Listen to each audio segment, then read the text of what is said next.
Okay, good afternoon, traders. Good afternoon, and welcome to FX Trader Pool Monday Market Update number 206 for Monday, 1st of December 2025. I hope you're all well. Hope you enjoyed the weekend. Hope you're ready for a an interesting and eventful week in markets.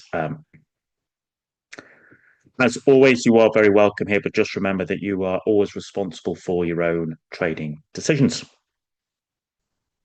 Okay, let's have a look at some charts of interest. These are always just normally weekly charts that that are of interest. Okay, whether because they're either setting up or whether there's something we can learn from it, or whether it just helps give us a bit of a understanding of a context around about what's actually occurring.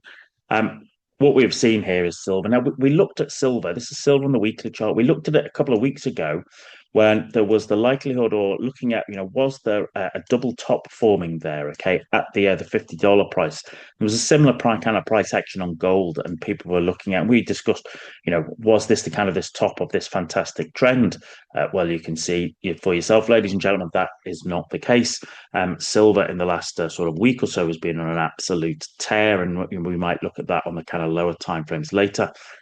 That has kind of also sort of been, let's say, given rise to conspiracy theorist comments because of what happened at the CME. Okay, so CME had elements of both major margin increases across sort of several futures contracts, but also it was closed in particular. They said they had a technical outage at the end of last week, okay, and that had an impact on futures contracts, and naturally that has a knock-on impact across other markets and asset classes, based upon the way the sort of intermarket analysis and relationships between asset classes these days.